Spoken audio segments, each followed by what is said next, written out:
All right, lovers of freedom. Good morning, good afternoon, good evening. You're welcome to this YouTube channel. This is the only channel where you get your legit information regarding what is happening in the southeast and the Biafra land and the war between the Biafra Liberation Army and the Zoo Army of Nigeria. If you are just joining us now, do well to subscribe to this YouTube channel. Turn on notification button for more updates and more videos. You can check back our previous videos if you are just joining us now. Now, straight to the point. Nigerian government have been coming up with different types of evidence against Simon Èkpà. Remember, the first evidence they came with is that Simon Èkpà is a terrorist, that he is inciting terrorism in the southeast part of Nigeria. That was the first evidence they came with. Now, the Finland authorities are now inviting the Nigerian government. They can send their own delegates to come to Finland because Simon Èkpà's trial will never be in Nigeria. Simon Èkpà will never be tried in Nigeria. So, the Nigerian government needs to send their own delegate to Finnish court. That is it, so that they can try and deliberate on these particular conditions and accusations by the Nigerian government to Simon Èkpà. That is the condition the Finnish government are giving the Nigerian government.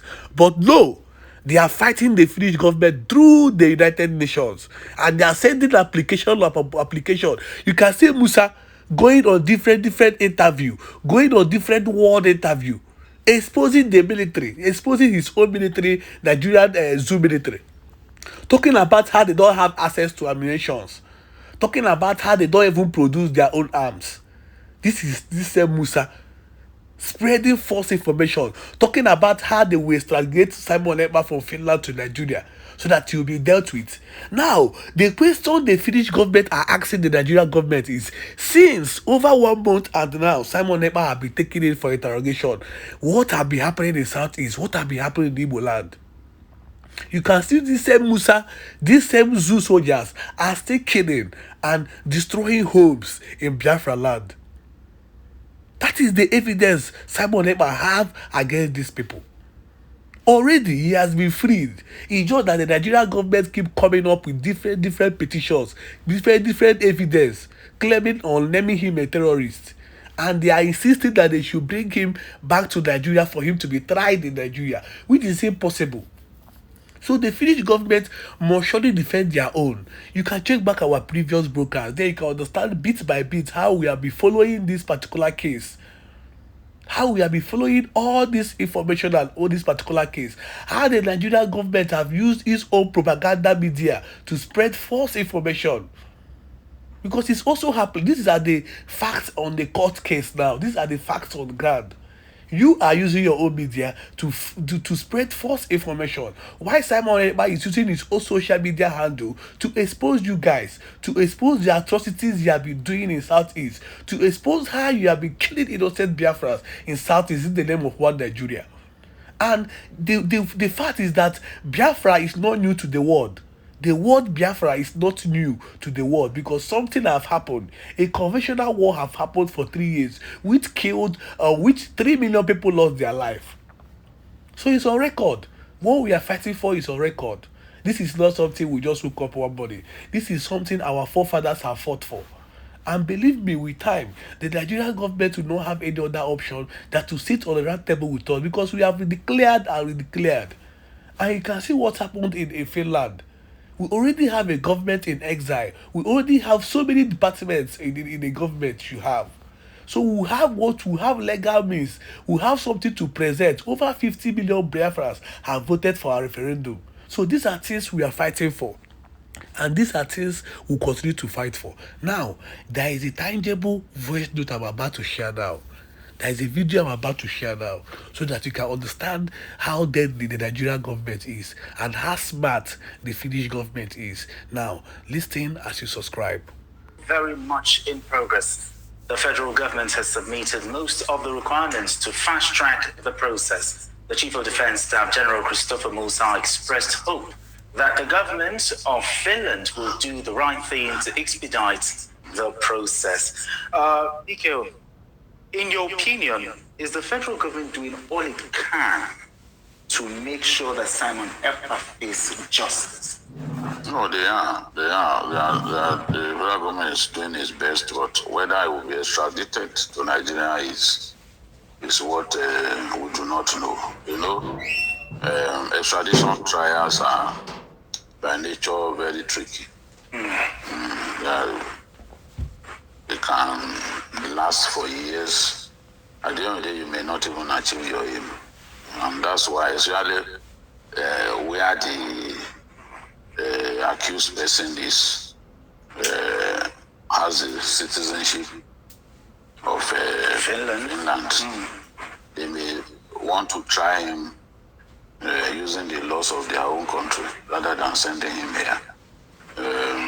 Some of the negative stories about our country, they in fact work against this extradition, because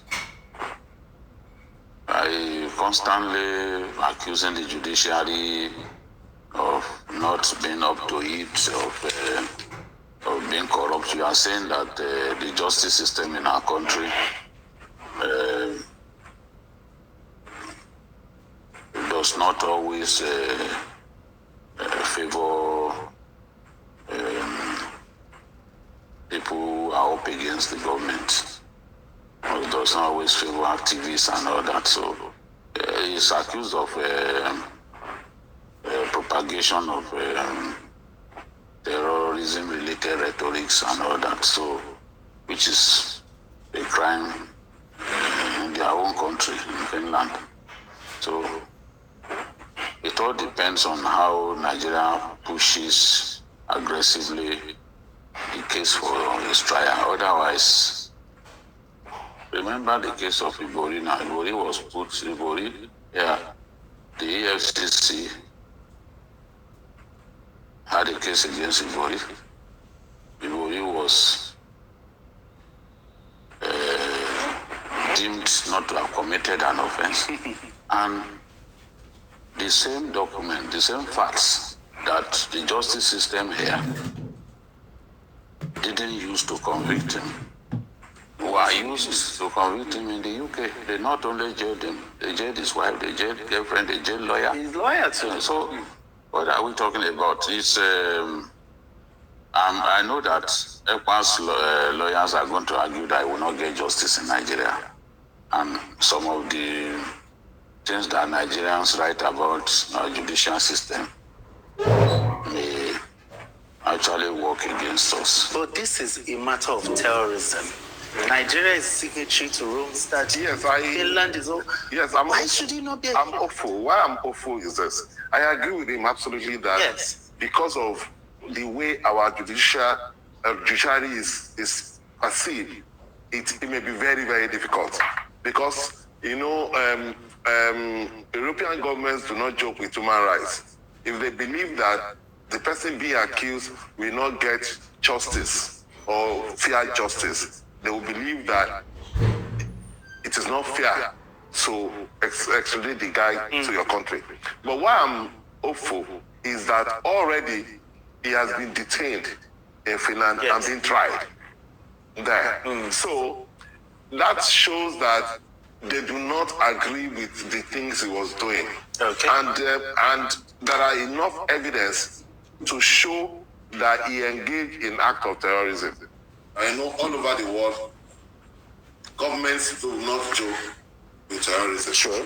That is the only thing that can work for us. So that's why I'm hopeful, because people like Èkpà should be made to account for all the nonsense I did. You cannot stay in another country and wage war against your country and incite people against your country, and you think that he's making money off all this nonsense. Exactly. And you think he can get away with it. He must be brought to account. He must pay for all the nonsense he did.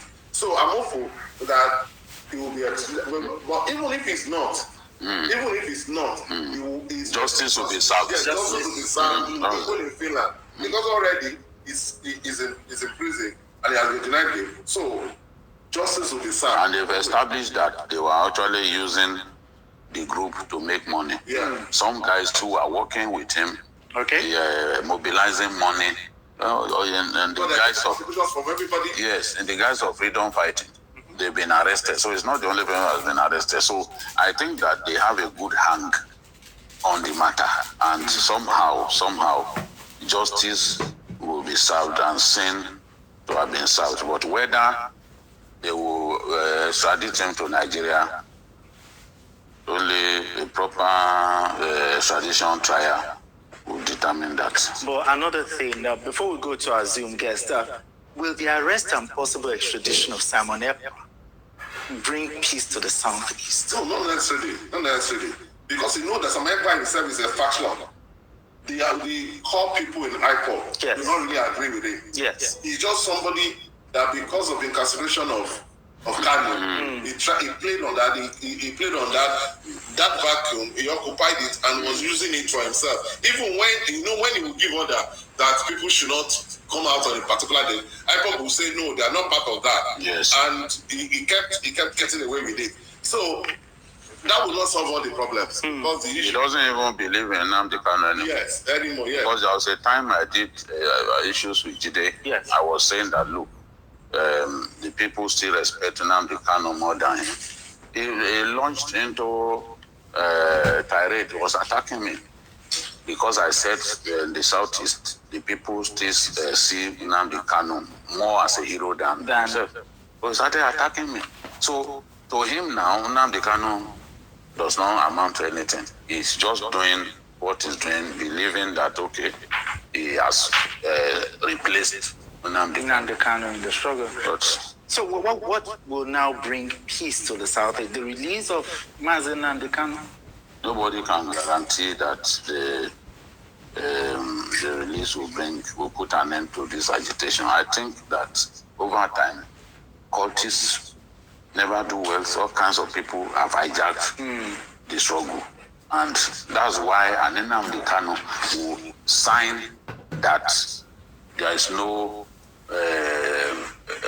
sit at home anymore. Yes. He used his own hand, he wrote it. When Senator Yuba and Eze Chukwemekari of Enugu Aguleri went to see him in detention, he said, okay, from now, in the past, they said, okay, only when it's brought to court. Okay. Yes, we still sit at home. Later, they went to her and said, this thing is destroying the economy of the Southeast. I think Senator Abaribe also joined them. Okay. And he agreed in his own hand. He said, no more sit at home at any time. Yet, Simon Èkpà, who did not institute it in the first place, so this was instituted by IPOB. Simon Èkpà continued to do sit at home. So it's like, as far as he's concerned, he has nothing to do with IPOB. And that was why IPOB disowned him. Yeah, he's not powerful.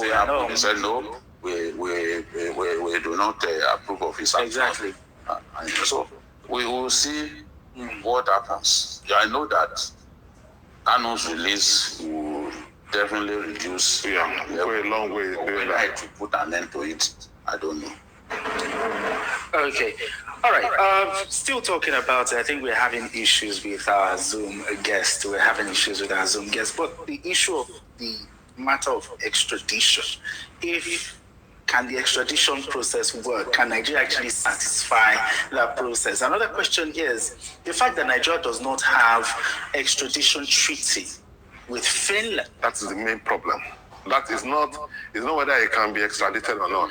The problem basically is that we don't have a treaty. The treaty. So they are not under any obligation, legal obligation to extradite him.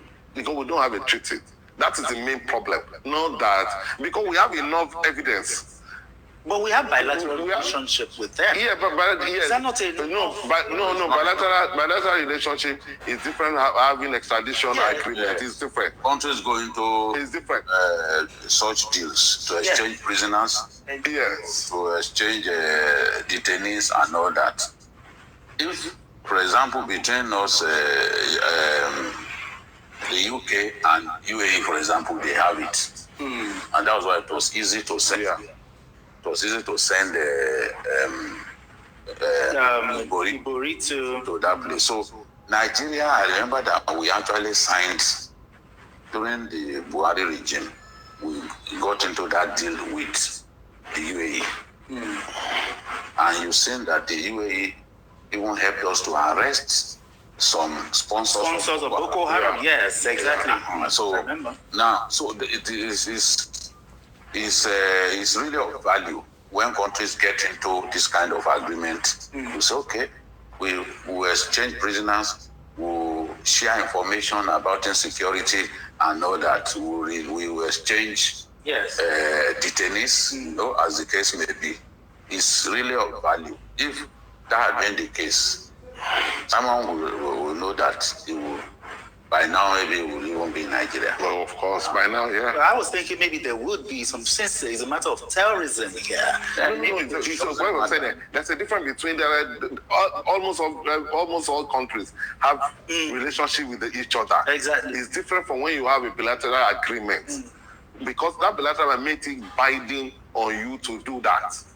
Now, because you don't have that bilateral agreement, it is now left for the government of Finland to use their discretion to agree whether they should send the person to you or not.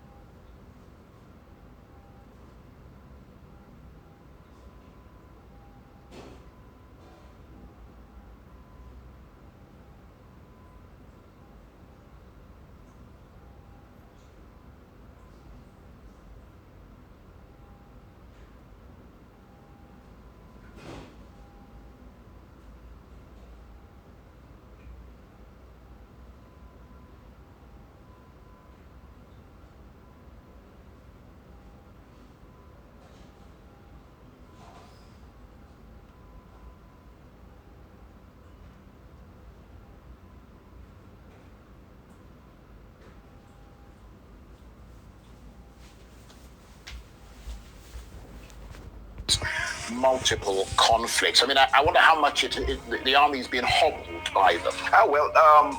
The losses mostly on equipment, but the good thing is that You would have lost quite a lot of men. men, yes, but not so much as to degrade our capacity and capability. He is lying.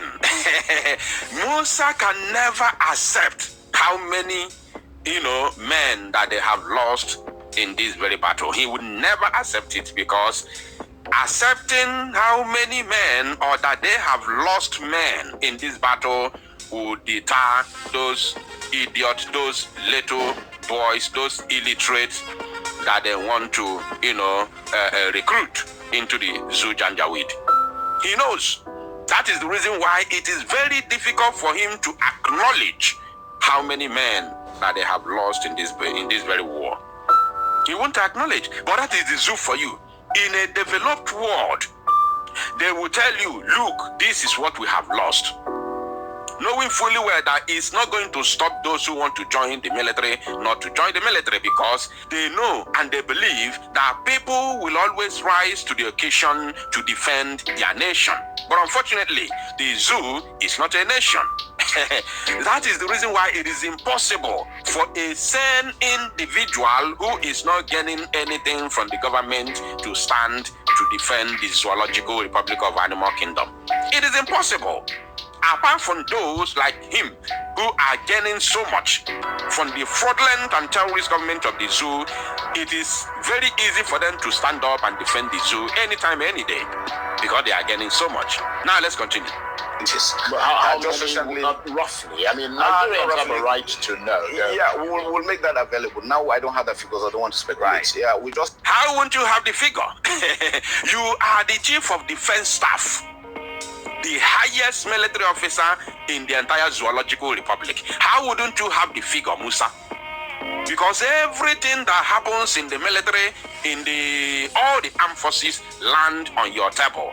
Then from your table, it goes to the Minister of Defense. And from the Minister of Defense, it goes to the President. Even the Chief of Army Staff, that is number one, the army boss, is answerable to your own office. So how wouldn't you have the figure? It's a typical lie, because he knows he cannot afford to give the figure to the public. on the number here, or Church Abasa. The zoo Janjaweed is finished. That is why they keep on recruiting young boys under age, 15 years, 14 years. Each and every month they are shopping for boys. Every month they are shopping for recruitment. Just at Depot Nigerian Army last week, we just graduated another 5,800 recruits. Right. You see? Just last week. And if they show you the pictures and videos of those that they recruited now, they are all underage. You know, we busted them last time, they recruited 6,000. We busted them with clear evidences of the videos of these young boys. Many of them are under 14, 13 years, 12 years. They gave them arms and ammunition to go and cause havoc in the street and the villages in the Zoological Republic here. That is what they do. Now they can no longer announce it in the public or bring the videos of those that they have recruited because they know that they are only recruiting little children into the Zoo Janjaweed army. That is what they do. Underage. In fact, based on the last video that we saw, they were about 12 years old, 9 years, 11, 10 years old children.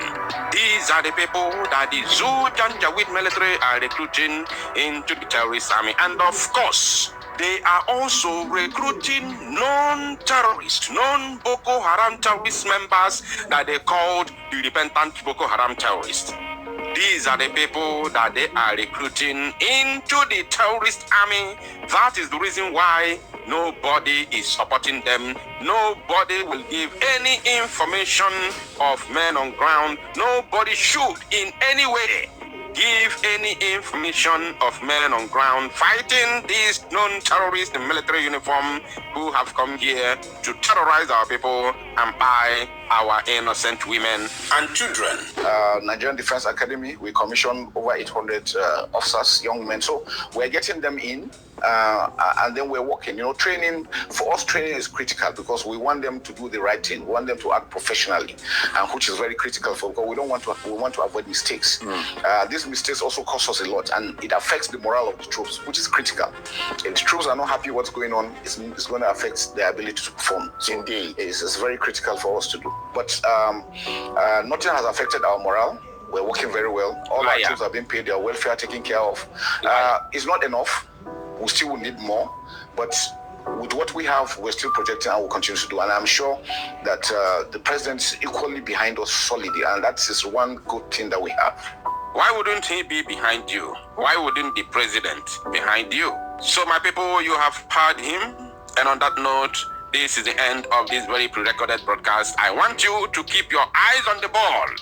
We are going somewhere. Thank you, my people. And make it go viral.